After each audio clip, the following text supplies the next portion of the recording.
Welcome to a new edition of Digging the Details with Jim and Dean. And I'd like to introduce my co-host, Tulgey TV's brightest star. He is an artist, a writer, and a Disney historian, Dean Brinkerhoff. Hey, Jim.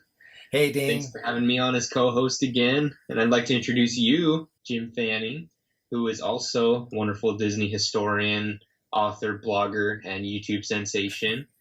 And we are excited for our topic we have for you today. Thank you, Loki. And speaking of Loki, in this episode, we're going to be talking about Disney Plus and our wish list of the 5 productions that we would most like to see added to the Disney streaming service. So, Dean, why don't you start us off with one of your top 5? Alrighty.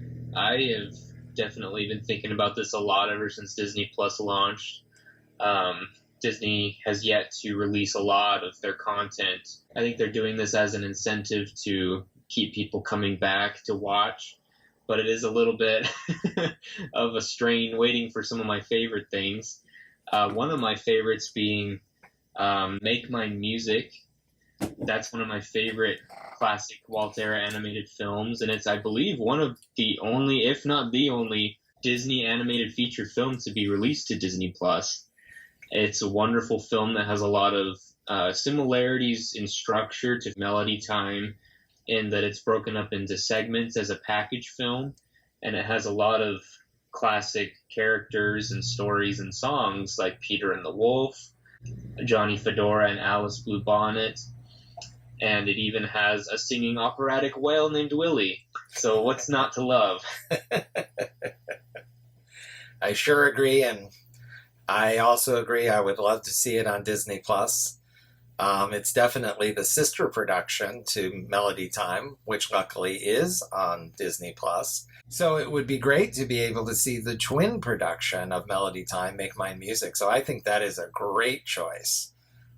It's certainly one of my favorites, and I love watching it. So I wish everybody could have that chance. Great. And you are absolutely right, by the way. It is the only Walt-produced animated feature that's not on Disney Plus, so it would be wonderful to complete the canon and see them all. The first of my 5 that I would like to add to Disney Plus is also a musical production. It's an animated short filmed in CinemaScope. In fact, it's the first animated short to be filmed in that widescreen process, and it's Toot, Whistle, Plunk, and Boom. Oh, fantastic. I love that one. It was produced in 1953, and it's also one of the first to use a more stylized approach in Disney animation. The creative force behind Toot, Whistle, Plunk, and Boom is one of Jim and Dean's favorites, Ward Kimball. So it has kind of his iconoclastic approach, his kind of zany humor, and also the designs are just so great. It was produced undoubtedly as somewhat of a response to UPA, who were the sensation of the time, and they sort of surpassed Disney in being appreciated by the critics and in Oscar gold. So Disney set out to prove it could do the same thing, and indeed they did, and it won an Oscar. So I just love looking at it. It's got so many great designs and kind of a dry but zany humor. So the characters are so fun. It's hosted by Professor Owl, who's voiced by one of my favorites, Bill Thompson, who's sort of overlooked these days. He does a great job, as always. Wonderful actor. Absolutely. So it has a lot going for it. And especially, I think, as an Oscar winner, it deserves a special place. Certainly. Toot, Whistle, Plunk, and Boom is an excellent choice, Jim. That's a favorite of mine from that era that really shows off a lot of educational insights as well as entertainment, which, Walt was famous for, as was Ward Kimball, the man behind it. Absolutely. It's fun to look back and to see the history of music, especially through that short. And it's really fun to see all the designs and zany characters that they created in addition. It's a wonderful choice. I love that. They really make a fun use of what is sometimes called limited animation. It's not the best descriptor for something like this, I think. The reason it's called that is because there's actually limited motion, especially compared to what we think of classic Disney animation. This was released the same year as Peter Pan. So compare that style to this style and you'll see what we mean. But there's a contrast, definitely. But Ward Kimball and his story team make great use of just like one thing moving on the screen, like the string on a stringed instrument breaking. Also, there's one thing at the end that I just love, which is when the camera goes into the theater to show this concert, and things just slide off the screen to let the camera come through, and there's even like an usher holding a program, and she's winking. She doesn't move. The character does not move at all. She just slides back. So they use all kinds of fun things, and it's not to save money. It's an effect. It is a stylistic choice and statement. So it's always so much fun to watch, I think. And it's always fascinating to hear your perspective on the history and all the little details that we love to bring up, Jim. So thank you for that. Lots of details to dig in all of this. So how about you? What's your next choice? I personally love the television era from Walt Disney, which gave us a lot of classics and a lot of forgotten classics that are not as well known. One of the most well-known, Zorro, is in fact on Disney Plus as the feature film, The Sign of Zorro, which is a collection of episodes from season 1 of the television show. Now, something I'd love to see on Disney Plus is in fact the Zorro television show in episode form, but especially the second season, which unfortunately is not available at this time. That one is available on a Walt Disney Treasures collection set, and I've enjoyed watching that. I first watched that as a teenager, and I fell immediately in love with the whole premise and the series, starring Guy Williams, and even has some guest stars in season 2, like Annette Funicello. I love to see the dynamics and the contrast with shows like the Hardy Boys, and even Annette had her own serial as well around the same time. I think that Zorro being on Disney Plus would be a great addition for those who grew up watching it on television and those who have watched it even later on television on the Disney Channel, because it was shown throughout the years, throughout the decades, and I think it's something that very much would appeal to a lot of Disney fans looking to see what else was available at the time of Davy Crockett and some of the other things that were coming out on television in the infancy of television. Zorro is actually a fairly prominent walk-around character at Disneyland in the early days. I know Guy Williams made a few appearances, and there's some neat footage of him walking around Disneyland in the Frontierland area, and I know that a lot of people were thrilled to see him in parades and whatnot, so I feel like that's a needed addition to Disney Plus, in addition to The Sign of Zorro, which is fantastic, but I need the complete thing. Yes, so. Absolutely, I agree. I would love to see every single episode, including the hour-long episodes, which were done a little bit after the series proper. That they were shown as episodes on Walt Disney Presents. So we would like to see those too. And those are less seen. They were not included in the half-hour episode package. So those are less seen, and they have a little bit of a different oomph to them than the half-hour episodes. Maybe because they can tell a little bit more of a complex story, and I think the budgets were definitely higher too, so that makes a difference. So Zorro is a great, great choice, and I would love to see that. My next choice would be Knobs and Broomsticks. Now, wait a minute. Everyone's saying Knobs and Broomsticks is on Disney Plus. Jim, everyone is saying Knobs and Broomsticks is on Disney Plus. See? Yes, and so it is, and we're glad that it is. That was what we see there is the original theatrical release version from 1971.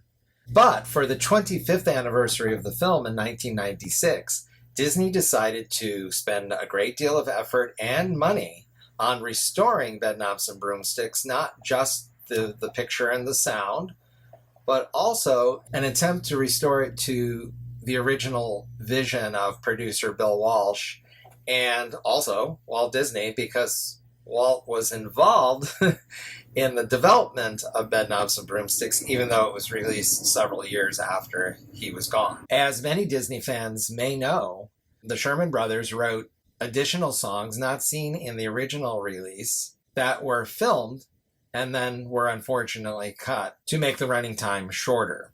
Knobs and Broomsticks was envisioned as sort of a roadshow type musical, which means lots of musical numbers, a lengthy running time, etc. And it was trimmed back because exhibitors often want to be able to add showing times per day. That's how they make their money. The more showing times they can put in, the more tickets they can sell. So it's understandable. The great Scott McQueen, who was head of restoration at Disney at that time, set out to find whatever he could find, inspired by the presence of A Step in the Right Direction, a Sherman Brothers song that's on the album that was released in 1971, but is not in the film. And ironically, he found everything else, including things he had no idea existed, except for A Step in the Right Direction. And to this day, that number has still not been discovered. The audio exists, and it was put together with stills to kind of recreate what it might look like, but the actual footage has to this day still not been found. We assume it's out there somewhere, but all kinds of material, dialogue scenes, and musical numbers were found, including the great song "Nobody's Problems," sung by Angela Lansbury. Absolutely. The policy in recent years has been Disney would be releasing on Blu-ray or whatever the original theatrical version, and usually that serves the film well. And something like this, it does not serve it well, because the restored version of Knobs and Broomsticks done in 1996 was supposed to be the happy ending for that film. It was restored to, as much as possible, what it was supposed to be, and everyone from Angela Lansbury to Roddy McDowell to the Sherman Brothers themselves were involved in putting it together. It would be thrilling to see Knobs and Broomsticks, the restored version. I agree that it would definitely be a wonderful and eye-opening thing for especially Disney fans who would love to see both and to experience what was lost, what was excluded from the theatrical version. And I mean, after all, it's a step in the right direction, but we need more. We do. And, again, that you could have both versions.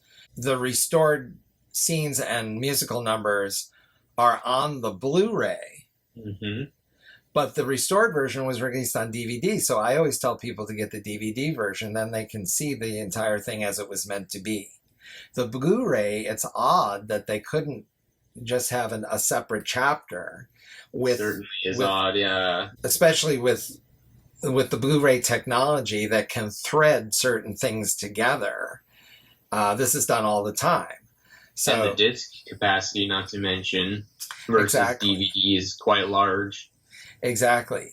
So on Disney Plus, they could simply have the original 1971 version and then the 1996 restored version sitting side by side, and then you can take your pick. And I'm sure lots of people would be fascinated to see the differences. I think so too. It seems in our modern day we thrive to try to have some sort of simplicity But I think for some of these films that have had an interesting history, that I think it's important that we relive that history, that we see what did happen and have those things available so that people can learn and understand what went on. Agreed. And especially since the Sherman Brothers is just an absolute favorite subject for so many Disney fans. Oh, many. Including me. Yeah, including us, for sure. We want to see as much as we can of what they composed. Mm-hmm. And here they are in beautifully filmed, complete productions. So I think we'll be talking more about Bed Knobs and Broomsticks in October for its 50th anniversary, don't you, Dean? I think so. I think it'd definitely be a shame to miss out on talking about it, especially during that month and this year. Absolutely. So let's move on with our choices of things that we would like to see on Disney Plus. What's next on your list? Well, we're jumping quite into the future from the Walt Disney era, and I mean, Bed Knobs and Broomsticks is close to the Walt era, but we are jumping towards the 2000s for this next one.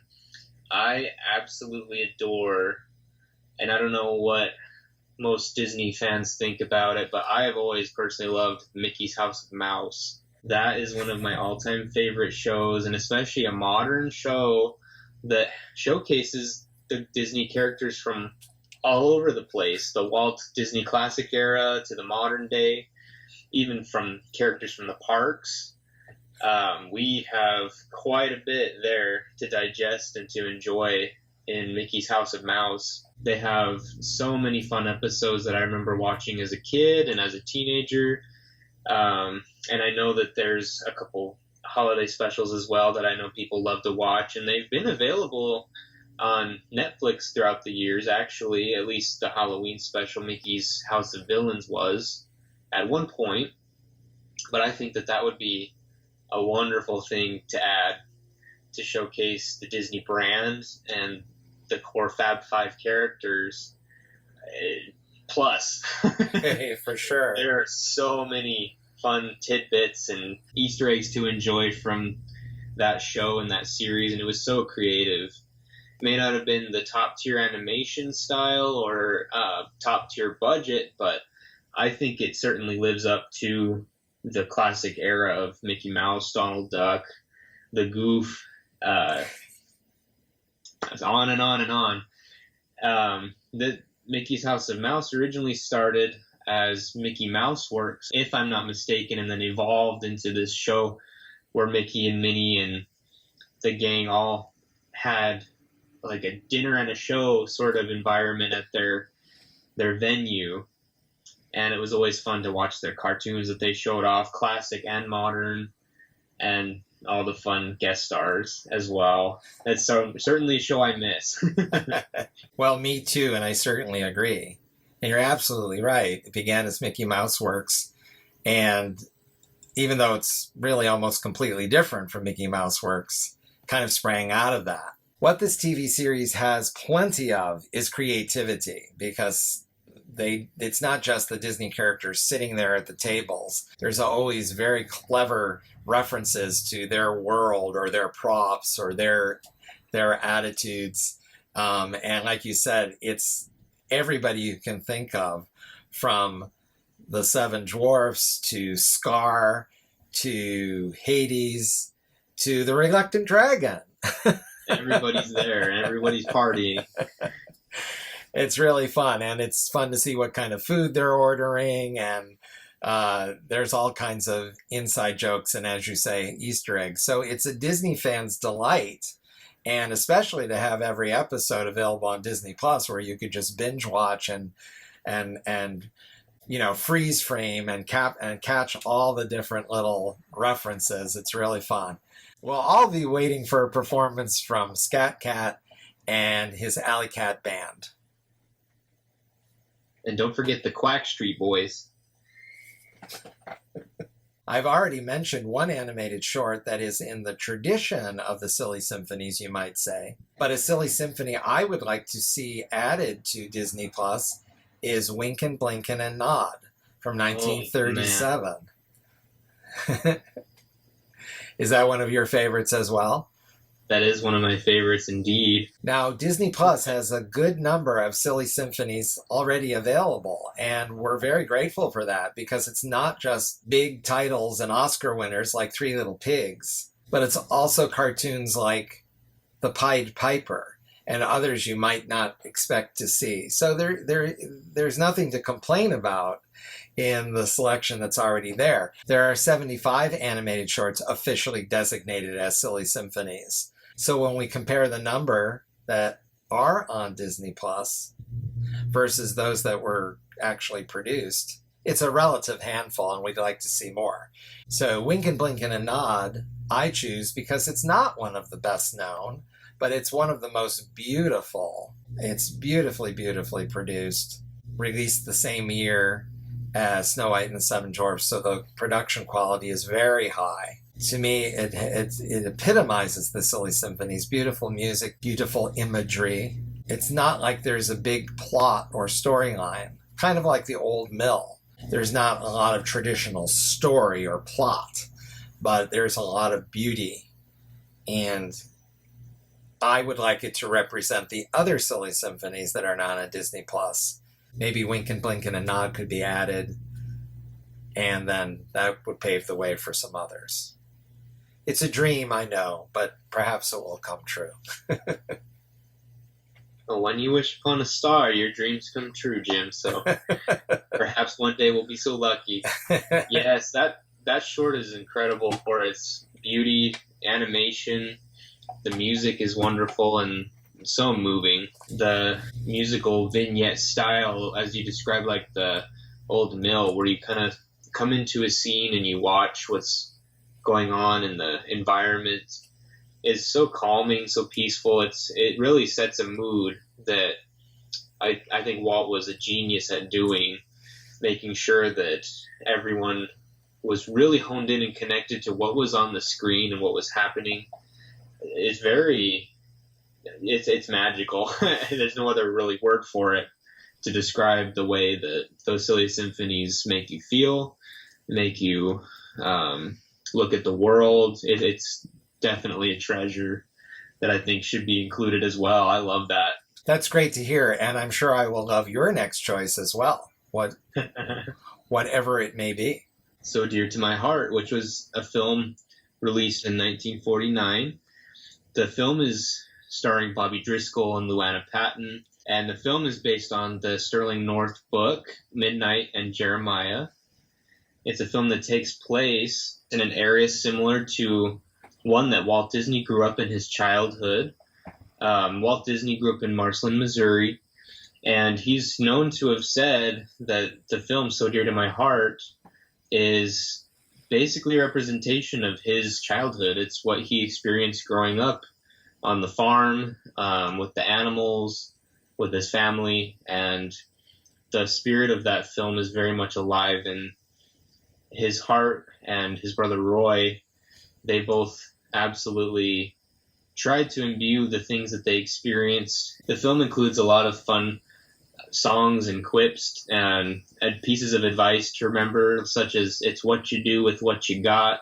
Lots of advice from the wise old owl. It's a simple story with lots of fun and lots of heart. Wonderful cast. Even has Burl Ives and Beulah Bondi at the center and the heart of the story, helping young Jeremiah Kincaid go to the fair and experience all the things that he wants and dreams. And it's beautiful. It's something that truly does hit the heart and leaves you on an emotional note.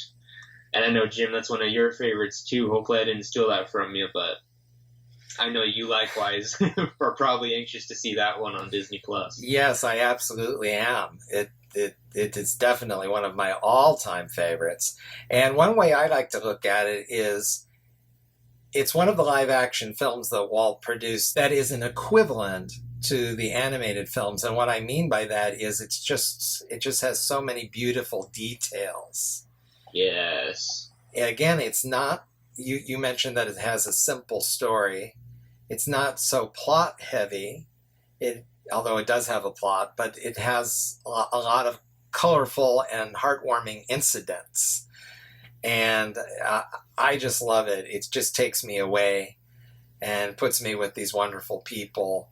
And Beulah Bondi, for those who may not know her, she is a spectacular actress, and she excelled at playing these country women, these stern characters with hearts of gold. She's in Our Town, plays a wonderful small town character in that classic film. She's in at least 2 of the Frank Capra movies, where she plays Jimmy Stewart's mother in Mr. Smith Goes to Washington and It's a Wonderful Life. So many of you have seen It's a Wonderful Life, so you've seen Beulah Bondi. And she just knows how to deliver every line, just knock every single thing out of the ballpark. There's wonderful things of a bygone era that Walt always wanted to preserve and celebrate. And when they're listening to the Victrola and dancing, that's a cute scene. That is our version of MP3 or MP4 files or streaming or anything but. Or Spotify. Yeah. Yes, or Spotify, right. So it's wonderful to compare and contrast, but it's the characters and their interrelationships and their chemistry that is so wonderful in this film. So I can't say enough great things about it, as you can tell. Not to mention the beautiful animated sequences that they included as part of the film too. They're truly great and add so much to the story in addition to an already great production. For my next choice of productions that I'd like to see on Disney Plus, I'm really going to think outside the box and choose something that was not produced by Walt Disney and that was not even produced by Disney at all. We know that Disney owns the 20th Century Fox library now, so I would like to choose a Fox production, one from 1957 that is one of my all-time favorites. It's called Desk Set, and it stars Spencer Tracy and Katharine Hepburn, that classic couple, in a wonderful comedy that, even though it was made those many decades ago, has a great sophistication and a great wit and a great modern feel to it. Katharine Hepburn and Spencer Tracy are, of course, more mature actors, so it's wonderful to see a movie about such a couple. And one thing that's quite amazing about it, and I think fascinating for modern audiences, is that it's really about the modern media age, because it's about a television network, and Katharine Hepburn is head of the research department. So anybody that needs a fact check, whether it be on the news or some other type dramatic show, they call the research department and ask questions about facts. And to make it even more modern, Spencer Tracy is an outside consultant that the network hires to install, get this, a computer. Wow, fancy, a computer, huh? Yes, and the computer, of course, is based on IBM's modern marvel of the time in real life. IBM was brought on as a consultant to the film.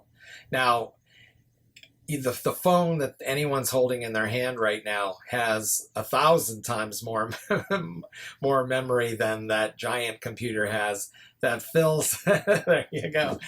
And in the movie, you can see the computer portrayed fills the entire room.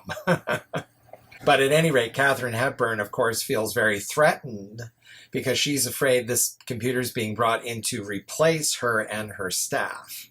Uh-oh. So she has sort of a conflict with Spencer Tracy, but at the same time, they're very attracted to each other, both personally and professionally. And it's a wonderful chemistry and a beautifully written and fun movie, and filmed in CinemaScope, so it looks great.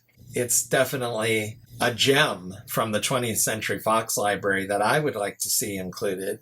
We already have Home Alone, The Sound of Music, Hello, Dolly, and other Fox films. So I'd love to see more added, and especially Desk Set. There's definitely a very fun and crucial and beautifully used within the unfolding of the story Christmas scene featuring a classic 1950s/1960s New York City Mad Men's type office Christmas party. So we see a lot of fun there. It's based on a Broadway play. It's a sophisticated Broadway play. Wow. That is beautifully brought to the screen and is just a lot of fun, a lot of humor, and a lot of heart as well. Sounds like a great film that I need to check out. Well, if they'll bring it to Disney Plus, you can just hit a button. So for my final wish for Disney Plus, a little bit of a newer one as well, similar to House of Mouse, is a series that I'd love to see again. The series The Legend of Tarzan that debuted on television in 2001 on various networks.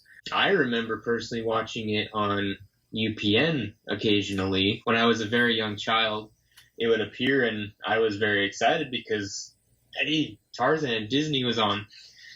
It's a show that I think a lot of people would probably remember if it appeared again. It was very popular, if I remember correctly, and it was based on the 1999 Disney animated feature Tarzan, and it continues the adventures of Tarzan and Jane and Turk and Tantor. The voices are not all the same. We do actually have on deck a couple regulars on the Disney television shows like Jim Cummings, who plays Tantor, and April Winchell, who plays Turk. We have a lot of fun adventures in the jungle. I would love to revisit this show. I grew up with these characters and the film, as well as the sequel films, Tarzan and Jane and Tarzan 2. So I think it'd be great to see this in addition to those and be able to relive the adventures they have in the jungle. Do you remember much about this show, Jim? Did you ever catch that when it was on TV or know much about it? Well, it's funny that you say that because no, I have never seen a single episode of this show. I've seen most episodes of every Disney afternoon type series, but not this one at all, ever. So I definitely would love to watch it. So I definitely hope Disney Plus adds it. Because that would be a treat, especially knowing that you liked it. If you liked it, I'm sure I will love it as well. I remember distinctly the opening theme song was very epic and very much in contrast to some of the more silly shows. It seemed to be very serious with a lighthearted tone and some comedy, of course, but also, trying to be a real legendary action hero show as a cartoon as well. It was very neat the way they did it. So I think it'd be a great treasure to enjoy on Disney Plus. My final item on my wish list is a classic episode from Walt Disney's Wonderful World of Color. And again, it would have to represent the many episodes of that series that are not on Disney Plus. So I would like to see many, many others as well. But I think the one I would... Oh, me too. And it was hard to pick one. But the one I think I would choose, if I had to choose just one, is Disneyland Goes to the World's Fair. Because this is a fascinating glimpse of Disney history, giving us some behind-the-scenes information and fascination of the 4 shows that Walt Disney produced for the 1964-1965 New York World's Fair. I wasn't sure how you were going to be able to pick one, but you certainly picked a good one, Jim. Well, thank you. And I think it's a very unique show because it kind of steps outside of the Disney realm a little bit. Because, of course, the World's Fair had all kinds of shows from all kinds of sources. Right. And Disney was side by side with those. What's fascinating is that these were such leaps forward for Imagineering. And as Walt said, for Disneyland type shows. And also a step onto the East Coast prior to the Florida project. So it's a real fascinating glimpse into this quantum leap that Disney was taking with these ever more sophisticated shows. Everything from audio animatronics in its use in all those shows especially great moments with Mr. Lincoln, as well as ride systems, such as a predecessor to the Omnimover in the Magic Skyway, where you were sitting in Ford cars and they were moving you through the Disney show. And a boat ride that was developed for It's a Small World that was a game changer for Pirates of the Caribbean that was in development at the time. So it's just a fascinating glimpse into so many things that Disney was doing at the time. How many of us were even around to go to the New York World's Fair? Sadly, not me. Well, we need the time machine, that's for sure. Oh, yeah. So that's exactly what this show is. It takes us back to that time. And we see Walt, we see the Imagineers, we see glimpses of the shows themselves, and we see glimpses of the New York World's Fair.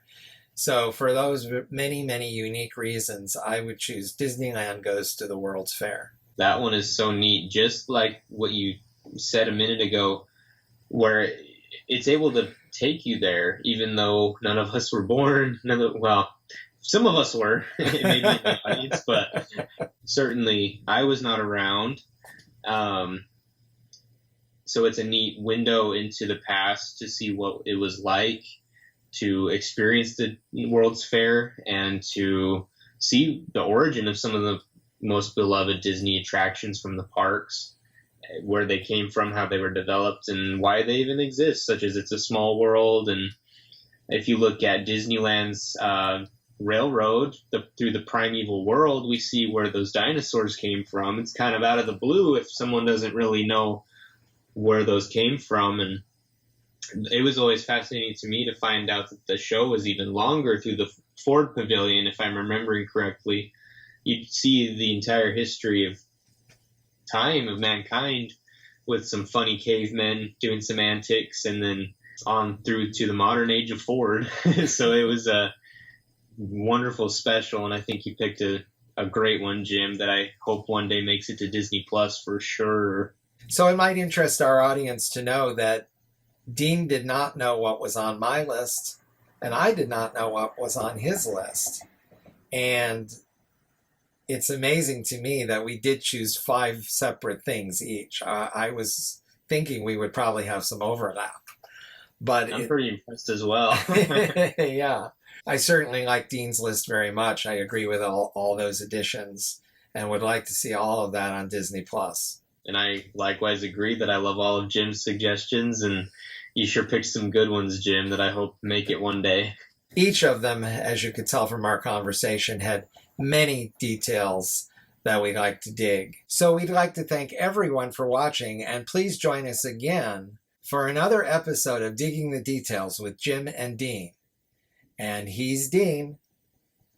And he's Jim. And we'll see you next time with another episode of Digging the Details.